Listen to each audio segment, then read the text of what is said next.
Just a little review here. Binary compounds, we've been talking about nomenclature for them. And so we first have to look at them and identify if there's a metal present. If there's a metal in the compound, then it's going to be ionic, and we have to decide which kind of metal ion is it going to be. Is it one that forms more than one cation? If so, that needs a Roman numeral to tell us what the charge is. If not, then we just use the element name.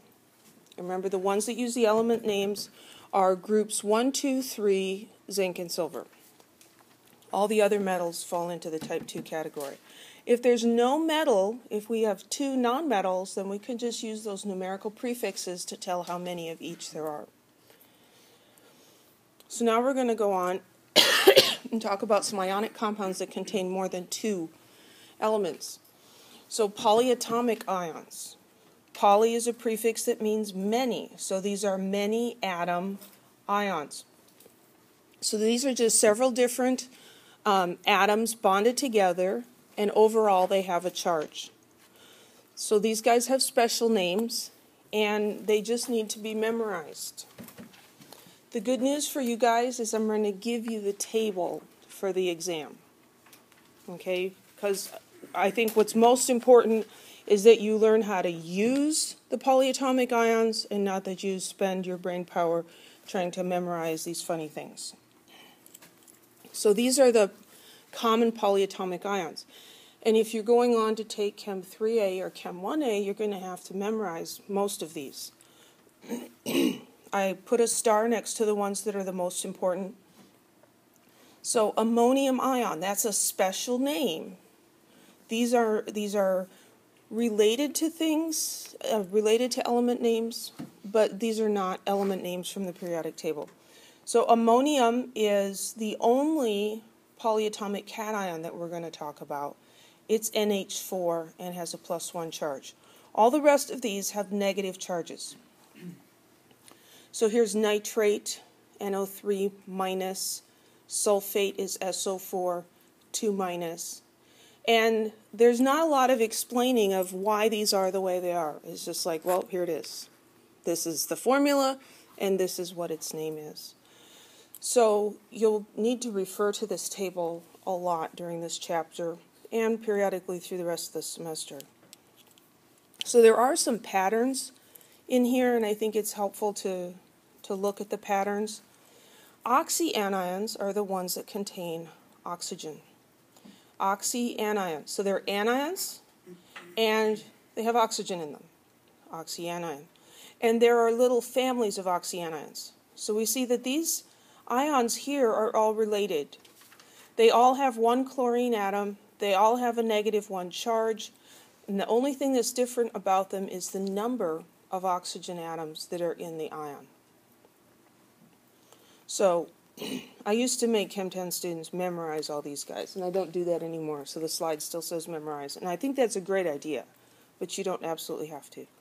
So if you're going to memorize them, the chlorate is the one you memorize.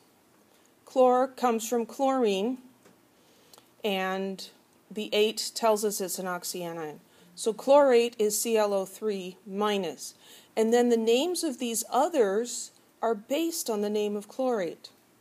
So chlorite is the light version of chlorate. It's got one fewer oxygen than the regular chlorate. Okay, it's like Bud Light. It's the light version. And then we have hypochlorite. Hypo is a prefix that means below. Where does a hypodermic needle go? It goes below your dermis, your skin. So hypo is a prefix that means below or less than. So hypochlorite is one less oxygen than the light version. So that's ClO minus. And then we have, we have one that has more oxygen. And this is the prefix per, which reminds me of hyper. A hyperactive person has extra energy, right? Extra activity. Hyper means more. Per also means more. So perchlorate is one more oxygen. So that's why on this table I starred, most of the starred ones are 8s. So if you memorize nitrate, and you learn that pattern, you can tell what the formula of nitrite is. It's the light version. It's got one less oxygen. Here's sulfate. Sulfite has one less oxygen. Now, some of these don't have relatives. There's no carbonite or percarbonite or percarbonate or anything like that. But we'll never quiz you on whether those things exist. Here's chlorate and its relatives, hypochlorite, chlorite, and perchlorate. And we'll find this out when we do our nomenclature worksheet. But chlorine is in which group in the periodic table? It's in group 7, right? So it's in this family called the halogens. Well, there are other members of this family. Here's chlorine, and there's bromine and iodine. Bromine and iodine make oxyanions, just like chlorine does. And so knowing that we don't actually have to put those guys in the table. So if ClO3 is chlorate, then bromate would be BrO3 with a negative charge. And that's bromate. So you can just swap in the first part of the element name and switch the element symbols because these guys are in the same family. And so periodate would be just like perchlorate, but with iodine instead of chlorine. So instead of ClO4 minus, it'd be IO4 minus. See how that works? So those guys, the bromate and iodite and things are not on the table, but we're supposed to be able to figure them out. So when we name compounds with these polyatomic ions, the rules are similar to those for binary compounds. And this is probably the most complicated one that we will see. When we look at this formula, NH4, C2H3O2, we go, oh my goodness, that's a lot of letters, right? That's way more than 2 elements. And so far, all we've been talking about is 2 elements. So when we look at this one, we look at the first element, and we see that it's nitrogen. And that's not a metal. The only ones we've learned about where the first element is not a metal were binary covalent compounds. And those had 2 nonmetals. This has 1, 2, 3, there's more hydrogen. This has 4 different nonmetals. This is an ionic compound. This is one of the weird ones. Ammonium is the only positive polyatomic ion. All the rest of them are metal. So this guy will show up occasionally and you need to recognize him. It's like he's in disguise or something. NH4+. So we name this part ammonium and this part is acetate. How do you know that this is acetate? You look it up in the table. But we identify the first, the cation, and the anion, and then we give them each their name, and we have the name for the compound. Let's do some examples. So let's look at this guy, NaOH. So we look at this, and we see that we have more than 2 elements, right? We have 3, sodium, oxygen, and hydrogen. So look at the first element and ask yourself, is that a metal? Is sodium a metal? Somebody tell me. Yes, it is. It's on the left side of this line. And look, while you were taking your exam, I put the stair-step line on the periodic tables up here. So if it's to the left of the stair-step line, it's a metal. If it's to the right, it's a nonmetal. If you have a metal in the compound, it's ionic. So then we have to look for 2 ions. It's always 2 ions, just like, we're talking about traditional marriage and addressing an invitation, Mr. and Mrs. There's always one guy and one girl, traditionally. Okay? So in ionic compounds, there's one cation and one anion. So we can't get creative and make three. Sometimes students want to do that. And they'll call this something silly like sodium oxygen hydride or something. 2. So we're going to divide it after that metal. The metal is the guy, and everything else is a polyatomic anion. So sodium. Does sodium need a Roman numeral? What group is sodium in? It's in group 1. Remember, 1, 2, 3, zinc and silver, no Roman numeral. So the name for that ion is just sodium. And then what's left? That gets one name. So you go to the table and you look it up. And that has the name hydroxide.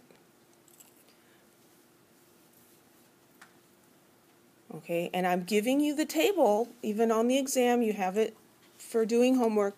Spelling is important because if you change an I to an A, you've got a different ion.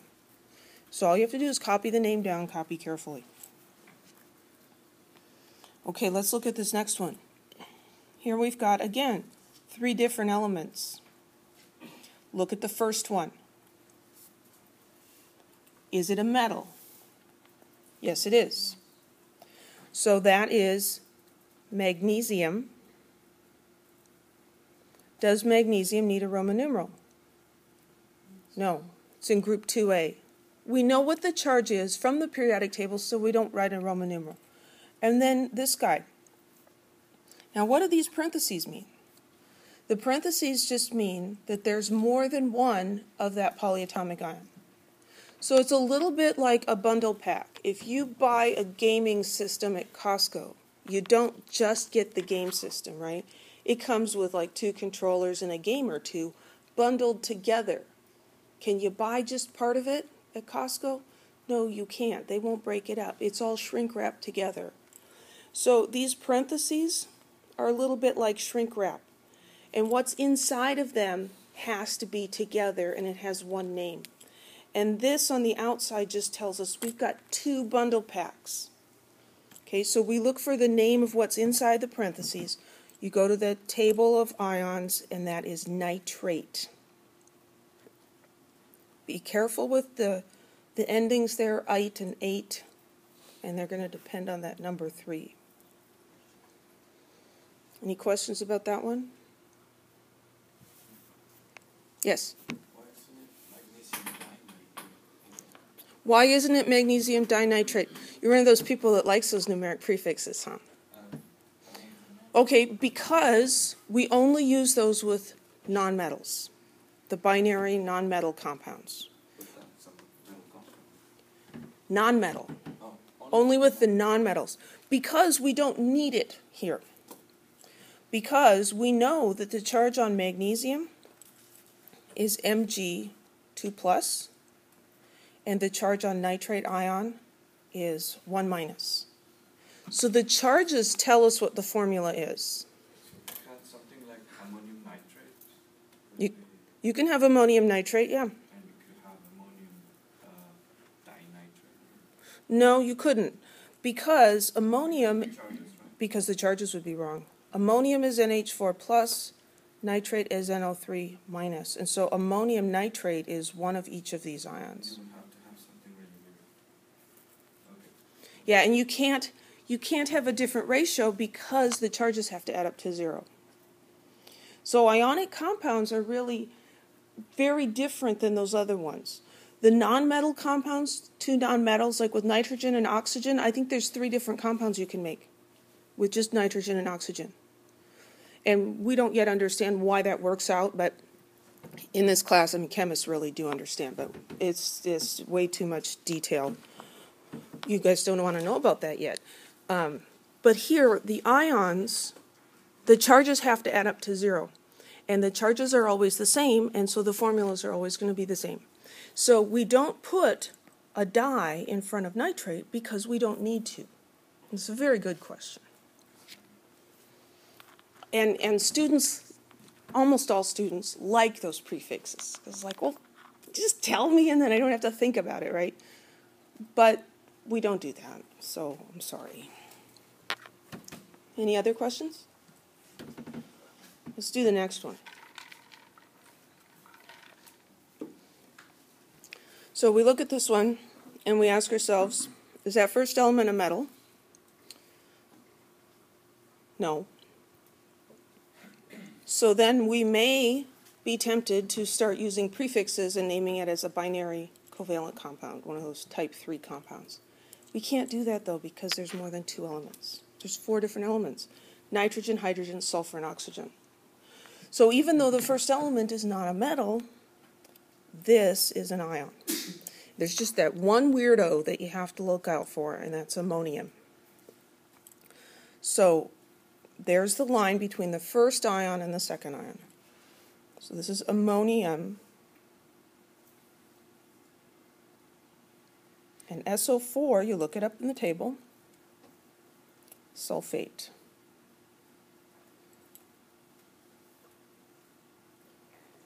Kind of making a mess here.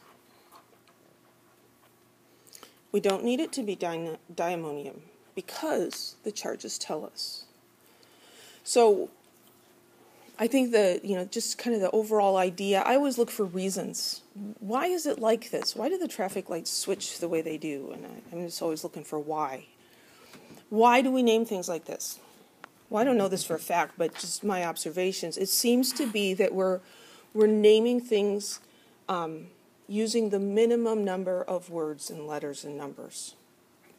The minimum that will always give the same answer. And so we haven't really talked about this yet, but because we're learning to go from the formula to the name, if we give someone the name, they should always be able to come up with the same formula.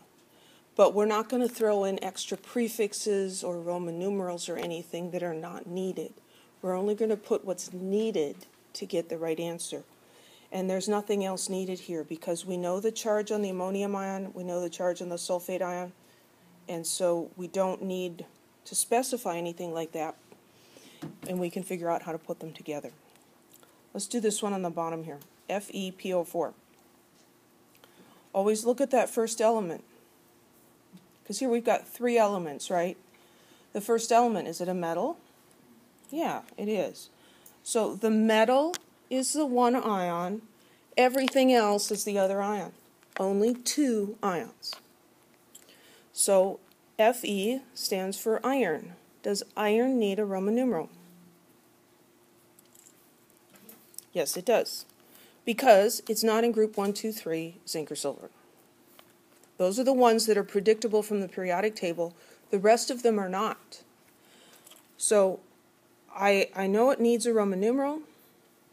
I'm going to leave space for it. I don't know what it is yet. I'm just going to leave a space. PO4, I looked that up. That's phosphate. Now, how do we figure out what the charge is? We have to look at the charge on the anion.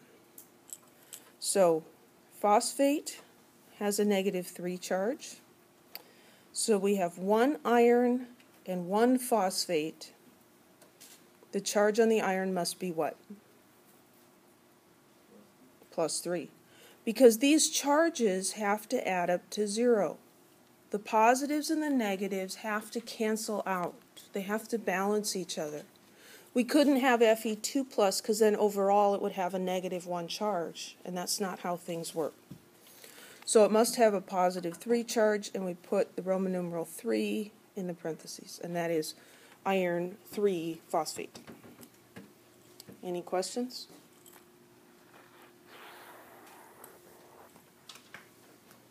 This requires practice.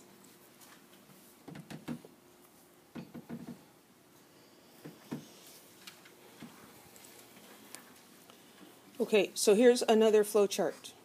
Some of you like these, some of you hate them. This is here for those who like it. So we're asking ourselves, which I wasn't today, but I should have, is it a binary compound? Are there just 2 elements? If the answer is yes, we go with the strategy we learned last Wednesday. If the answer is no, then we ask ourselves, is there a polyatomic ion or ions present? And if the answer is yes, then that's what we just learned how to do today. If the answer is no, then that's something that we don't know how to name yet in this class. There are lots of compounds that do not fit into the naming strategies we're covering. Most of them are organic chemicals, and those are covered in another class. So what's the name of this guy? KClO3. I hear mumbling. Well, let's follow that flowchart strategy. Is this binary? Does it have just 2 elements? No. It's got 3, right? So then let's look at the first element. K. Is that a metal? It is. Don't rely on your knowledge of elements to decide whether that's a metal or not. Potassium. I don't think potassium's a metal. That's in bananas. There's no chunks of metal in bananas. That's not a reasoning that's going to work out very well. Periodic table. Find the K on the periodic table. Oh, it's on the left side. It's a metal. Because, see, metal atoms and metal ions are very, very different. There are potassium ions in bananas, but they don't act like metals, like, a chunk of iron or something. So this is a metal. So we're going to mess around here and screw up. That's what we're going to do. So the metal's going to be by itself, and this is one of those polyatomic ions. So we name the element K first, and then the rest of it. So K is potassium. It's in group 1. It doesn't need a Roman numeral, and all of the choices have potassium first. How do we decide? Is this chlorite, chlorate, perchlorate, or carbonate? Look at the table. It's chlorate. Okay, this one, last one, hopefully you could eliminate because that doesn't even have any carbon in it. That's Cl, chlorine. But perchlorate is ClO4 and chlorite is ClO2. And so you have to look at that table and read it carefully and read those numbers carefully. Any questions?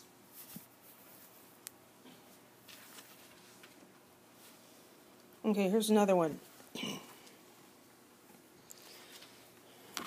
I don't like to ask questions like this on an exam because it's a multiple choice question, but it's much more difficult than the one we just did. But it can be interesting to do in lecture. Examine the following table of formulas and names. Which of the compounds are named correctly?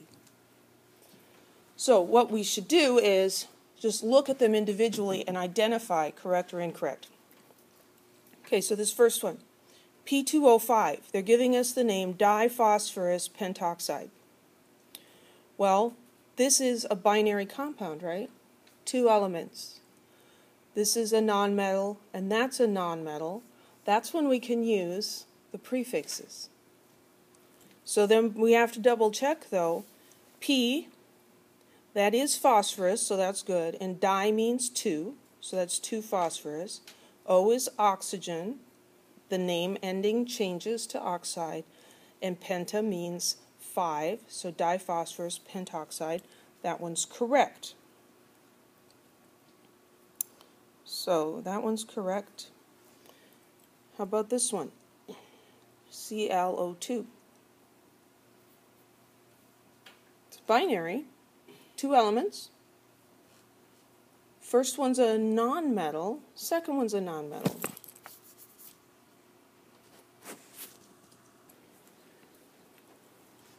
I don't remember exactly where I was, but we were talking about ClO2. Okay, so 2 nonmetals, and so the name they give us is chlorine oxide. Is that correct? No, because it doesn't tell us how many chlorines and how many oxygens.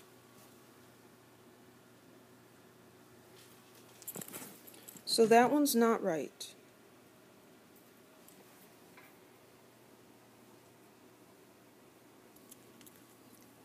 Yeah, this is a funny one to watch on YouTube, I'm sure. Having some computer issues. Okay, so that one's not right. PbI4. So there's two elements. Let's look at the first element. Pb. Is it a metal? Yes. Does it need a Roman numeral? Yes, it does. It's not in 1, 2, 3 or 1, 2, 3 zinc or silver. Does the name have a Roman numeral? No, it doesn't. So it's wrong. And CuSO4. Okay, this one has more than two elements, so this one better be ionic or we're going to have trouble. So the first element is copper. We find it on the periodic table. It's a metal. Does copper need a Roman numeral? Yes, it does. There's a Roman numeral there. Great. Okay, SO4, the name of that ion is sulfate. So is this then automatically correct? No, we have to look at charges. So sulfate has a 2- charge, and copper, the name is telling us it has a +1 charge. Would that work? No, it wouldn't, because if this was +1, and we have, from the formula, we see that we have 1 copper and 1 sulfate, that's not going to add up to 0. So this one's got to be wrong. It should be copper 2 sulfate. So then the only one that's correct is number 1. Then we would go look at these crazy choices, and we've got all these different combinations, but it's D. It's one only. Any questions?